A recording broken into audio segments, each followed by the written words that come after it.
Hello there, this is Jesse Coder. And Matt Guyan. And Alicia. Hey, look who's here, everyone! Another VEDSy, or VEDSy veteran. I just lost my headphone. Matt can't hear me. Now he can hear me. Awesome. All right. All right, Jesse, what are you going to be reviewing today? Today we're going to be talking about X-Men First Class, the prequel, the critically acclaimed prequel to the X-Men series. And by critically acclaimed, I mean I acclaimed it. I'm a critic. I don't really know what other people have been saying about it all that much, but I liked it. I loved it. Yeah, me too. Yeah, I thought it was really, really good. Yeah, and I come from kind of a unique perspective here because literally like two months before the movie came out, I had not seen a single X-Men movie. I knew very little bit about the X-Men, mainly from the stuff on the Nostalgia Critic, but I had not seen a single X-Men movie, and so this one got me started and showed me the first four. First three. No, you showed me the fourth. Yeah, you showed me the fourth. Okay. Yeah, you showed me a Oh fourth. god. So. Oh, we don't talk about that fourth one. We don't talk about X-Men 3 now. Oh, is that the fourth one? I was referring to X-Men Origins Wolverine. The other movie we don't You didn't talk like about. that? No, I didn't. She likes it. Sad. I like it. Okay, well that's a discussion for another time. Another time. Yeah. Well, actually, that is kind of a discussion for now because what we usually do is we talk about our opinions on the first couple movies very briefly. Mm-hmm. I'll say X-Men 1. I thought it was it was all right. Yeah. Like not fantastic, Agreed. but it was pretty It good. was decent. X-Men 2 I thought was a really good improvement upon the X-Men series. Much better movie. So good. X-Men 3, as I said, we don't talk about. We don't talk about that. X-Men Origins Wolverine, evidently we have some disagreement here. I really, really didn't like it. But, again, I can, what do you guys think? I thought it was okay. I think I like X-Men 2 better. X-Men 2 is the best, yeah, definitely. Oh, yes. But X-Men 2 was the best. Yeah, I wasn't, well, yeah. Yeah, sure. Yeah, I was okay with it. Like, I was kind of so-so on it. Yeah, X-Men is kind of, is kind of like that for a lot of people, A lot of people can just sort of take it or leave it. Not a whole lot of people are, like, really passionate about X-Men. Mm-hmm. Some are. Yeah. All right. So this movie. Opinion, in very brief, I thought it was easily the best of the X-Men series. I would put it right up there with some of the best superhero movies of all time, really.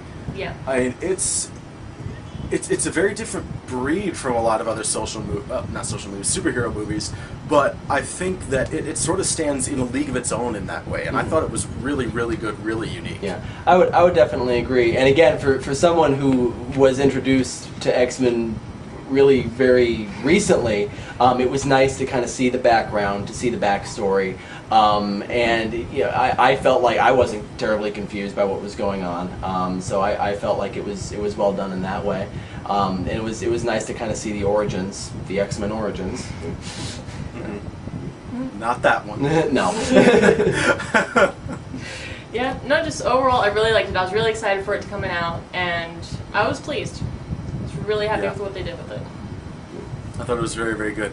I think the biggest strength that this movie has, at least in my opinion, is the characterization. I thought pretty much everyone in this movie was really well characterized. And, as a comic book fan, it was kind of cool to see how they chose to do, different characterizations and different casting. One of my favorite things was the way that they had Xavier and Magneto, the guys who played them, play those roles. I thought it was really a really interesting idea and a really good idea to have the guy who plays Magneto to be the one who has more charisma and is more traditionally heroic. Yeah. And I think that allows you to kind of really see where he's coming from, and you really feel the pain of this character, and you really understand him, and you identify with him. Yeah. And I think that works to the great strength of this movie. Magneto is a fascinating character, and this actor in particular I felt played him very, very well. And made me feel sorry for him while also realizing that, yes, this is going to end up being the bad guy. Alicia?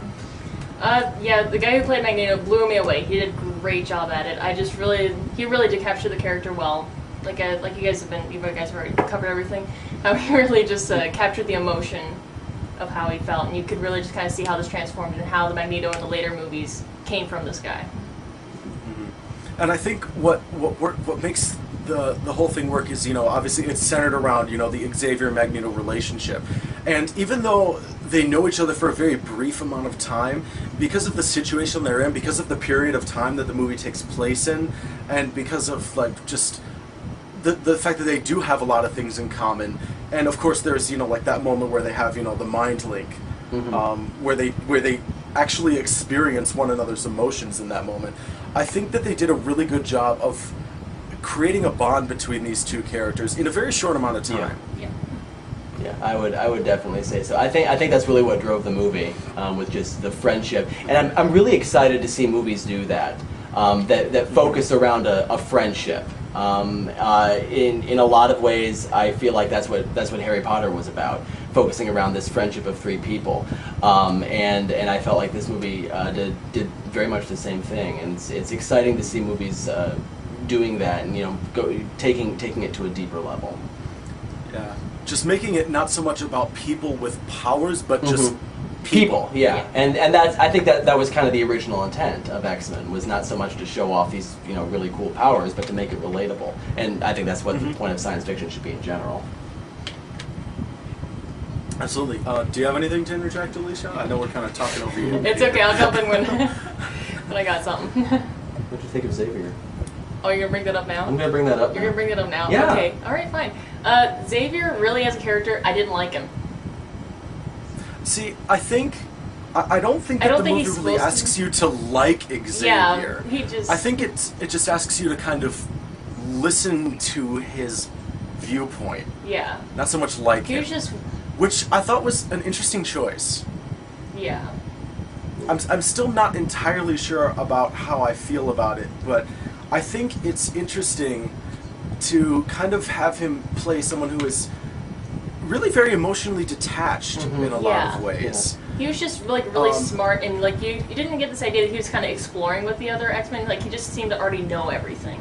He wasn't learning with them. He wasn't growing with them. It just seemed like he knew he had the answer to everything. And that just kind of bothered me. And I'm kind of on the fence about Xavier as well. I enjoyed it while I was watching him. I enjoyed listening to him speak and watching him. But upon thinking about it, yeah, I'm kind of on the fence about his character.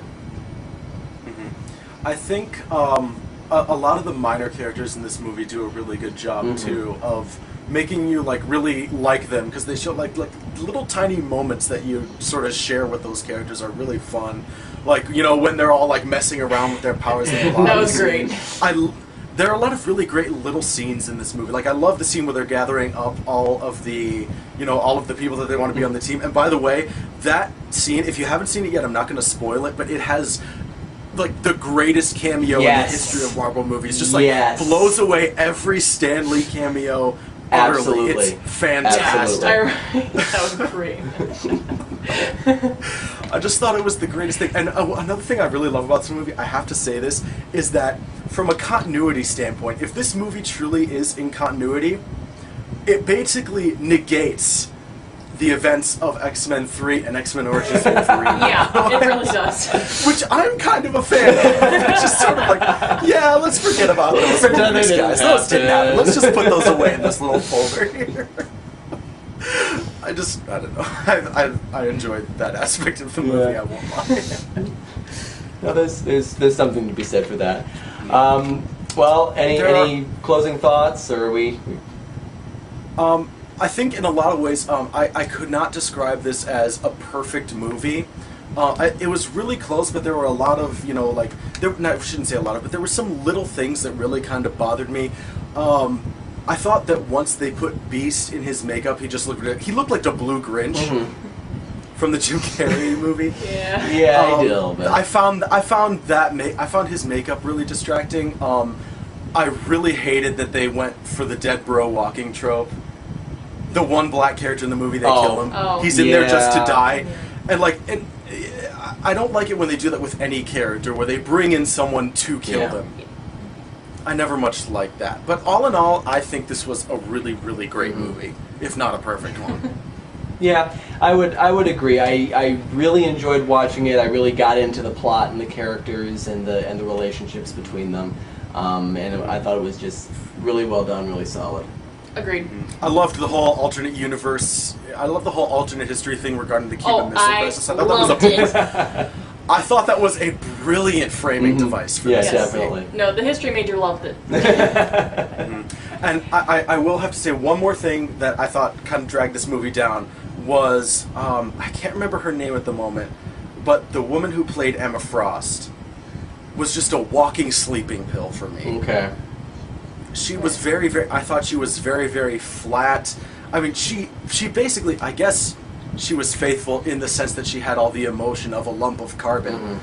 But, I don't know, I didn't much care for her. Yeah. But, like I said, these are all like fairly minor things, and she is, you know, like sort of a minor villain. And I get that she was just there to look pretty. I mean, I didn't find her all that attractive in the movie, but that's just my personal thing.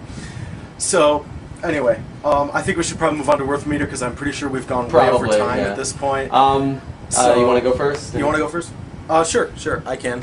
I would give this a very solid. Gosh, you know what? Actually, come back to me. I gotta think. I would probably give this one a worth owning when it comes out on DVD. I think it's definitely worth going out and buying and having for yourself, especially if you're an X-Men fan. But even if you're not an X-Men fan. I'm adding it to my collection, so there you go. All right, I have to. I'll give it sort of 2 ratings, one with a caveat. In general, in the scope of all movies, I would give this a worth owning. But in the limited scope of just superhero movies, if we're just talking about the superhero genre, I would give this an ultimate recommendation. All right. But just within that genre, in the context of all movies everywhere, I would only call it worth owning. All right. Yeah, I can definitely see that. All right, well, thank you for joining us for another tandem review with special guest Alicia and myself and Coded Lock Films. Yes, Alicia, thank you for joining us. Thanks for letting me join you. It was fun. All right, and until next time, happy viewing. I'll see you later.